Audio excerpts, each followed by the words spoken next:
Assalamualaikum warahmatullahi wabarakatuh. Perkenalkan, kami dari kelompok 6. Di sini kami akan mempresentasikan hasil diskusi kelompok kami mengenai analisis teks akademik dan teks non-akademik. Pertama, ada teks nomor 1. Menurut kami ini merupakan teks akademik karena merupakan hasil penelitian menggunakan bahasa formal dan baku serta tersusun jelas dan sistematis. Dimulai dari tujuan penelitian berupa menganalisis efektivitas pembelajaran menggunakan metode kuantitatif berupa kuasi eksperimen dan terdapat sampel berupa 60 siswa serta instrumen berupa angket motivasi belajar. Teks ini juga berisikan informasi fakta berdasarkan kegiatan telah dilakukan, bukan merupakan opini pribadi. Selanjutnya ada teks nomor 2. Menurut kami ini juga merupakan teks akademik karena menggunakan kata baku dan beberapa kata istilah seperti inflasi, monoekonomi, moneter, dan fiskal. Teks ini berisikan informasi logis, terdapat permasalahan berupa inflasi dan kenaikan harga, penurunan daya beli manusia, serta penyebab berupa gangguan rantai pasok global, dan dengan solusi intervensi kebijakan moneter dan fiskal.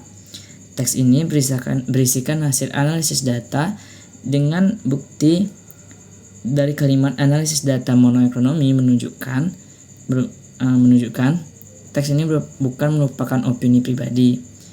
Teks ini juga menambah ilmu pengetahuan tentang inflasi dan solusinya. Selanjutnya adalah teks ketiga. Teks ketiga merupakan teks akademik.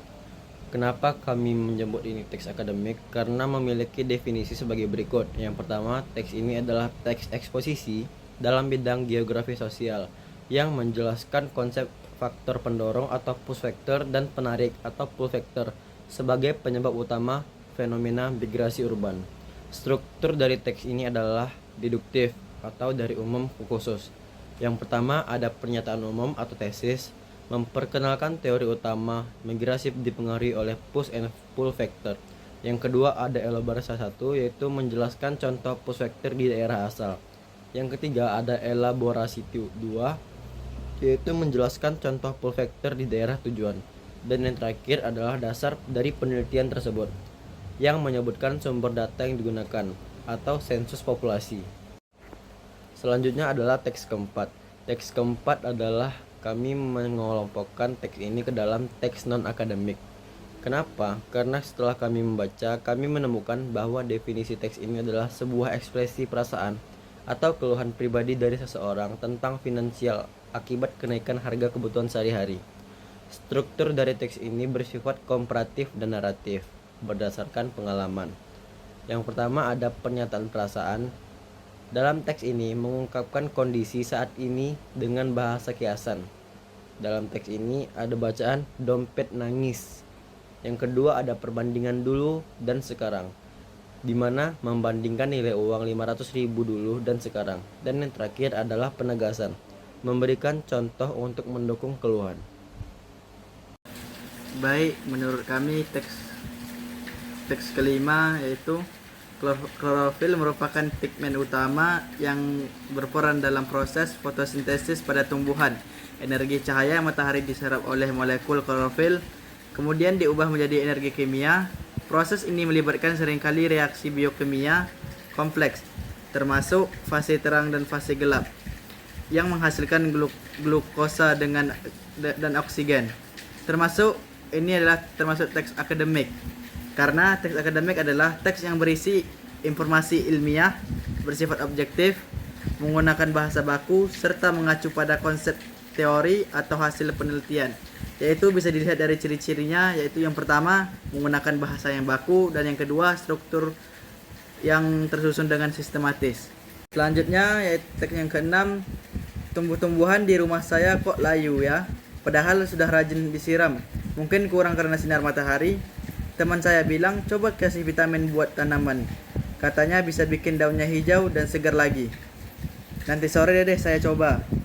Yang ini termasuk kalimat non akademik, yaitu teks non akademik adalah teks yang ditulis non ilmiah yang menyajikan fakta pribadi, pengalaman atau informasi bersifat subjektif dan tidak didukung dengan penelitian ilmiah formal. Ciri-cirinya menggunakan bahasa yang tidak baku karena dalam teks tersebut terdapat kata-kata deh yang lebih merujuk pada percakapan informal.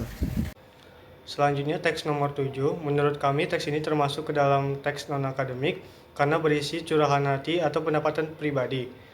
Teks ini juga menggunakan bahasa sehari-hari dan tidak mengikuti struktur ilmiah. Selanjutnya teks nomor 8, menurut kami teks ini termasuk ke dalam teks non-akademik karena menggambarkan pengalaman pribadi serta bahasa yang digunakan sederhana. Teks ini juga tidak disusun berdasarkan metode penelitian. Selanjutnya teks 9 yaitu analisis klinis menunjukkan bahwa pasien yang mengonsumsi paracetamol dalam dosis berlebih dapat mengalami hepatotoksitas atau kerusakan hati. Metabolisme obat ini menghasilkan metabolit yang bersifat toksik yang jika tidak dinetralisir dengan baik oleh gluconeon dapat merusak sel-sel hati. Oleh karena itu, dosis maksimal harian harus dipatuhi sesuai anjuran media. Jenis teksnya yaitu akademik, alasannya bahasa yang digunakan formal, yang kedua objektif dan informatif, yang ketiga mengandung konsep ilmiah, yang keempat relevan dengan karya ilmiah. Teks 10, sakit kepala rasanya ganggu banget. Teman-teman bilang kalau minum paracetamol 2 tablet sekaligus bisa lebih cepat sembuh. Saya coba, tapi kok rasanya jadi mual dan kepala malah makin pusing ya. Mungkin besok harus ke dokter saja. Jenis teksnya yaitu non-akademik, alasannya bahasa yang digunakan memakai bahasa sehari-hari, ekspresif dan santai. Yang kedua, struktur isi, tidak tersusun sistematis seperti karya ilmiah. Yang ketiga, tujuan penulisannya. Teks ini bertujuan menceritakan pengalaman pribadi dan keluhan kesehatan. Yang keempat, sumber informasi. Pendapat hanya berdasarkan pengalaman pribadi dan cerita teman, bukan didukung oleh data, teori, dan referensi ilmiah.